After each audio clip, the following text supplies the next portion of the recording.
Hey guys, what's going on? Brett here, still down here in Birmingham, doing some more videos. Today I have a really cool video to show you guys of a rental property for coaching client Tyler.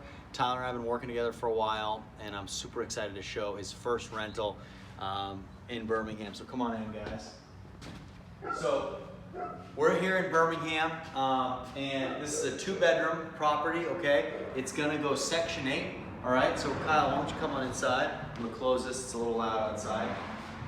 So guys, first thing, we kind of walk into the living room here. Number one, you know what we're doing. We're getting rid of this, okay? We're getting rid of this money suck right here. Okay, we're gonna get rid of that. The cool thing about this property, guys, is all the hardwoods have been finished, okay? So right now I'm standing on beautiful hardwood flooring. It's been sanded, it's been refinished, it's been lacquered. The problem is the person who put the lacquer down, the finish on it, didn't do it right, okay? And one of the issues we run into over and over again is things that aren't done to our standards. So when you're doing hardwood flooring and you're putting the shellac down on top, you have to make sure that you go in one direction, okay? That way, the lacquer doesn't get caught up in the grains of the wood, okay? So we're always moving in one direction, all right? Now, the issue is when we don't go in one direction and the finishing polish is put on in a circular motion, or it's put on, you know, kind of like this, or however it's put on, what happens is it garners up all of that you know, that thick viscous liquid, and it doesn't create a smooth finish. So the floor looks fantastic, right? It shines, but it's grainy and it's gritty because it wasn't applied correctly. Now, we have a couple different issues. We could redo it all, which will entail us sanding it again and then re-lacquering it. I don't really think that's the best way to do it. You know, unfortunately, we might just leave it the way it is because it looks so good. You know, we'll talk to our hardwood guy and see if he can get in here and if there's anything he can do to try and make it a little bit of a smoother transition for us and try to avoid doing a full-on refinish of the hardwood. So it looks great. It doesn't feel great. It's grainy and gritty. But nonetheless, it looks good. But again, we want to provide something good for our tenants.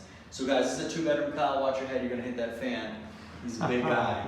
Yeah. So coming in here, we have our kitchen. We have sheet flooring in here. But it's fairly new sheet flooring, guys, and it's in great shape. So there's really no need to tear this up and redo anything here. Cabinets are in good shape. What we'll do is we'll hit these with some paint. The countertop is in good shape also. Sink's in good shape. We have a door to the exterior right here.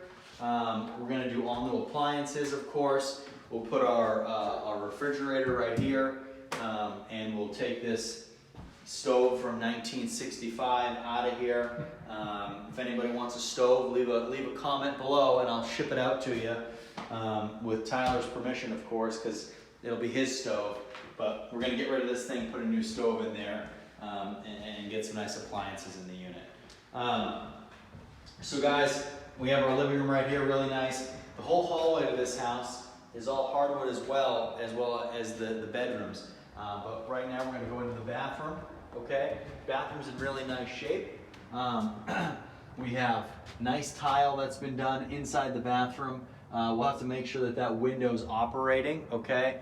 And that this vent is working, all right? The vanity looks really good. It's fairly new. We'll probably end up putting a new toilet in here and cleaning the tub.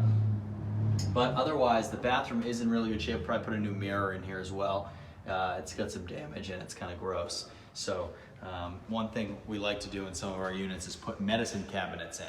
A lot of tenants love medicine cabinets because you have a mirror, you also have some bathroom storage, outside of just straight vanity storage, okay?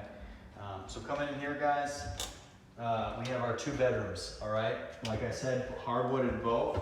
Got a lot of really good natural light in this room right here. We got to do some ceiling work, guys, throughout the house. There are some issues with the ceiling. That's one of the areas that's going to cause us the most expense. The home does need a new roof. There is some mildew smell in here. It's because water's coming in. So the home needs a new roof. The home also needs fixing of all these ceilings. These are done poorly. There are cracks and holes in the ceilings. Ceilings are coming down, so we're gonna have to replace these ceilings. You know, but you know, the main expenses of this home, guys, are gonna be roof, ceiling work, like in here, and then some touch-up work. It's gonna need some new paint, some things done with the flooring. Rehab on this will be probably around $15,000, and the client is acquiring this for $48,000. So they're going to be into this thing, guys, again, under $70,000, under $65,000. It's crazy. It's crazy. Think about financing that. Going to be all into this thing for $17,000. It's crazy. You talk about 25% of $63,000. So, you know, really, really great. Actually, less, $16,000, not $17,000. So guys, coming in here, second bedroom. This bedroom is it's a good sized bedroom as well. You get natural light in here that comes through here. We might have to do some work with the windows. We've seen this before with some of these older windows, guys. They just don't really open. I mean, they're kind of a disaster. But that's just what it is. I mean, the old houses, if you gotta put some windows in, you gotta put some windows in. And to make this a legally operating bedroom, you need operating windows, okay? So we know that we have a closet right here, okay? Good sized closet. We have really nice hardwoods in the house, guys. We just need to make sure that, you know, there's an operating window in here as well. So, not too big of a house. It's a 2-bedroom. It will go Section 8. And I'm sure as soon as our crew gets over here, there'll be people lining up to make it work, to try and get in here and submit applications in. So I'm really proud of this client, guys. This is a guy that we've been working with for a while, and he's got a lot of properties out on the West Coast, and he's finally getting into, wants to get into the Section 8 game. And I said that the best place to do it is in my coaching program here on the East Coast. We're down here in Birmingham today. And you have all of our crews. It's our contractors, it's our realtors, it's our management companies, it's everybody. It's fantastic. So I'm really proud of him for that. And this is a great starter home. You know, we talk a lot on the channel about where to start. And your first deals don't have to be knock them out of the park grand slams.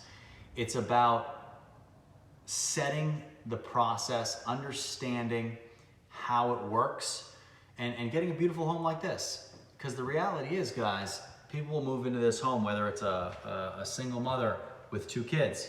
The kids will share a bedroom over here, and the mother will live over here. Or a family of 3, of two parents, a mother and a father, and their kid, right? So having a 2-bedroom home, you can still have good-sized families, and the return on investment's great too. But you think about what kind of home you are giving somebody with this, right?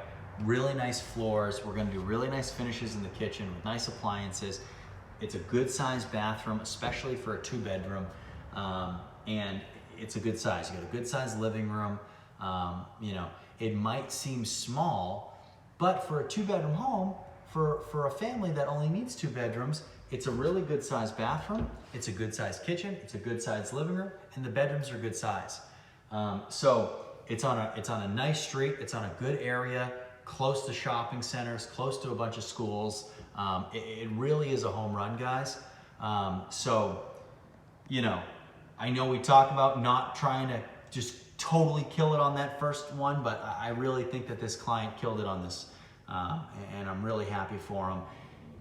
Again, when it comes to how many bedrooms we're looking at, it's not always about, you know, what's the price, you know, we got to get 3 bedrooms, we got to get more bedrooms. It's all relative to the price you pay and the amount of rent we can get for it. So I think this one will get some great rent. It's a great home, great bones. I can't wait to get our crew in here, and I can't wait to get a tenant in here. So guys, thanks for watching. Any questions or comments about it, leave them below. I'll get to every single one. Shoot me an email, and I'll see you soon.